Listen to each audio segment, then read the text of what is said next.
मरकुस बाब नंबर 3। सूखे हुए हाथ की शिफा। किसी और वक्त जब ईसा इबादत खाने में गया तो वहां एक आदमी था जिसका हाथ सूखा हुआ था। सिबत का दिन था और लोग बड़े गौर से देख रहे थे कि क्या ईसा इस आदमी को आज भी शिफा देगा, क्योंकि वो उस पर इल्जाम लगाने का कोई बहाना तलाश कर रहे थे। ईसा ने सूखे हाथ वाले आदमी से कहा, उठ, दरमियान में खड़ा हो। फिर ईसा ने उनसे पूछा, मुझे बताओ, शरीयत हमें सिबत के दिन क्या करने की इजाजत देती है, नेक काम करने की या गलत काम करने की, किसी की जान बचाने की या उसे तबाह करने की। सब खामोश रहे। वो गुस्से से अपने इर्द गिर्द के लोगों की तरफ देखने लगा। उनकी सख्त दिली उसके लिए बड़े दुख का बायस बन रही थी। फिर उसने आदमी से कहा, अपना हाथ आगे बढ़ा। उसने ऐसा किया तो उसका हाथ बहाल हो गया। इस पर फरीसी बाहर निकलकर सीधे हेरोदेस की पार्टी के अफराद के साथ मिलकर ईसा को कत्ल करने की साजिशें करने लगे। झील के किनारे पर हुजूम। लेकिन ईसा वहां से हटकर अपने शागिर्दों के साथ झील के पास गया। एक बड़ा हुजूम उसके पीछे हो लिया। लोग न सिर्फ गुलेल के इलाके से आए बल्कि बहुत सी और जगहों यानी यहूदिया, यरूशलेम, उदूमिया, दरिया यरदन के पार और सूर और सैदा के इलाके से भी।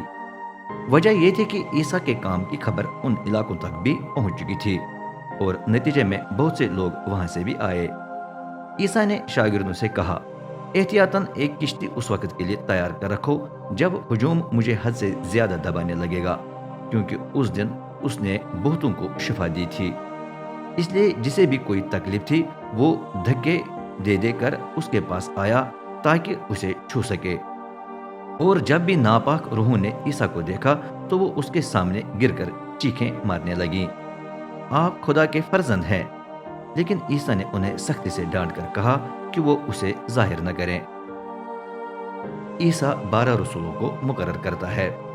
इसके बाद ईसा ने पहाड़ पर चढ़कर जिन्हें वो चाहता था उन्हें अपने पास बुला लिया और वो उसके पास आए। उसने उनमें से 12 को चुन लिया। उन्हें उसने अपने रसूल मुकर्रर कर लिया ताकि वो उसके साथ चलें और वो उन्हें मनादी करने के लिए भेज सके। उसने उन्हें बदरूहें निकालने का इख्तियार भी दिया।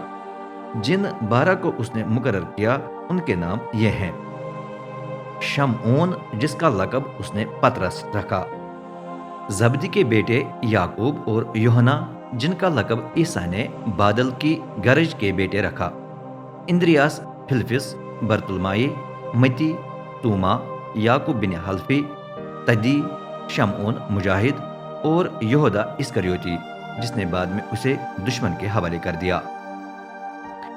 ईसा और बदरूहों का सरदार। फिर ईसा किसी घर में दाखिल हुआ। इस बार भी इतना हुजूम जमा हो गया कि ईसा को अपने शागिर्दों समेत खाना खाने का मौका भी न मिला। जब उसके खानदान के अफराद ने यह सुना तो वो उसे पकड़कर ले जाने के लिए आए, क्योंकि उन्होंने कहा वो होश में नहीं है। लेकिन शरीयत के जो आलिम यरूशलेम से आए थे उन्होंने कहा, ये बदरूहों के सरदार बालजबूल के कब्जे में है, उसी की मदद से बदरूहों को निकाल रहा है। फिर ईसा ने उन्हें अपने पास बुलाकर तमसीलों में जवाब दिया, इब्लीस किस तरह इब्लीस को निकाल सकता है?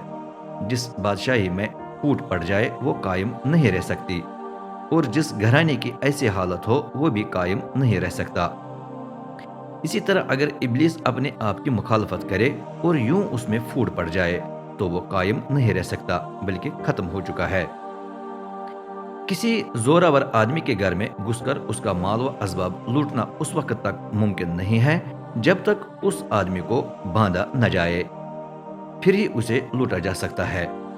मैं तुमसे सच कहता हूँ कि लोगों के तमाम गुनाह और कुफर की बातें माफ की जा सकेंगी, ख्वाह वो कितना ही कुफर क्यों ना बके।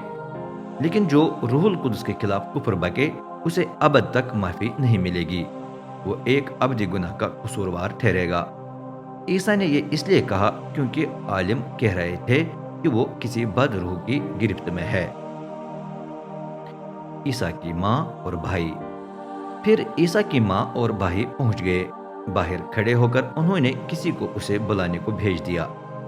उसके इर्द गिर्द हुजूम बैठा था। उन्होंने कहा, आपकी माँ और भाई बाहर आपको बुला रहे हैं। ईसा ने पूछा, کون میری ماں اور کون میرے بھائی ہیں؟ اور اپنے گرد بیٹھے لوگوں پر نظر ڈال کر اس نے کہا، دیکھو، یہ میری ماں اور میرے بھائی ہیں۔ جو بھی خدا کی مرضی پوری کرتا ہے وہ میرا بھائی، میری بہن اور میری ماں ہے۔